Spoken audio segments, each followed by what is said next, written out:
Iran ने मांगी है माफी। लेकिन आगे बढ़ने से पहले पूरी बात सुन के जाइएगा। पहली बात तो ये कि ईरान के राष्ट्रपति पेज़ेश्कियान सामने आए हैं। ये रही वीडियो।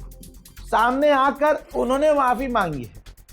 ईरान के राष्ट्रपति ने सीधी बात कही है, कहा कि हम पड़ोसी देशों से माफी मांगते हैं कि हमने उनके इलाकों पर हमला किया और हम ऐसा नहीं चाहते थे, और अब हमने फैसला किया है कि हम अपने साथी पड़ोसी देशों पर हमला नहीं करेंगे तब तक जब तक उनकी जमीन का इस्तेमाल हम पर हमला करने के लिए नहीं किया जाता।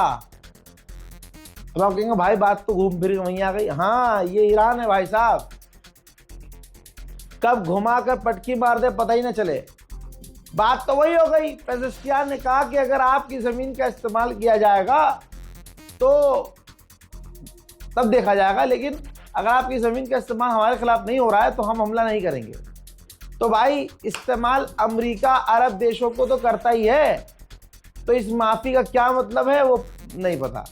लेकिन पेज़ेश्कियान ने आगे कहा है कि ये जो माफी हम मांग रहे हैं अपने भाइयों से मांग रहे हैं। फिर ये भी कह दिया कि भाई अगर हमारी भाइयों की ज़मीन इस्तेमाल की गई हम पर हमला करने के लिए तब तो हम हमला करेंगे। तो हमारी नज़र में इस माफी का कोई फ़ायदा नहीं है।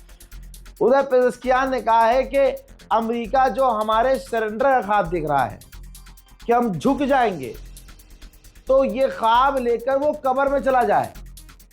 ये बहुत बड़ी बात है।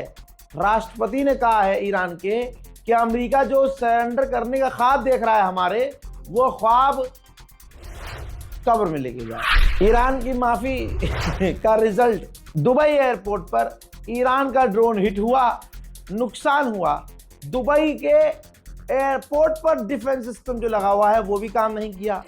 फिर हुआ क्या, जो कल रात को मैंने बताया था कि थोड़ी थोड़ी फ्लाइट शुरू हुई हैं दुबई की ताकि लोगों को निकाला जा सके, दोबारा से सारे जहाज और पूरा एयरपोर्ट बंद कर दिया गया। Straight to the airport.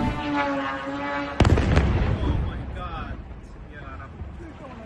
Ya Rab. Ya Rab. Straight to the aircraft. Straight to... Oh, Ya Allah.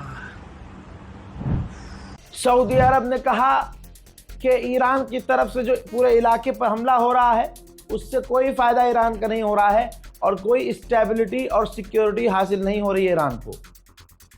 तो हमें यकीन है कि ईरान की गवर्नमेंट और ईरान के लोग अपनी समझदारी का इस्तेमाल करेंगे, अकल का इस्तेमाल करेंगे और हमले बंद करेंगे। बेचारा अमेरिका और इजराइल बहुत समझदारी से हमला कर रहे हैं कि ज़मीन पर बड़े 3D पेंट को तो नहीं उड़ा रहे हम।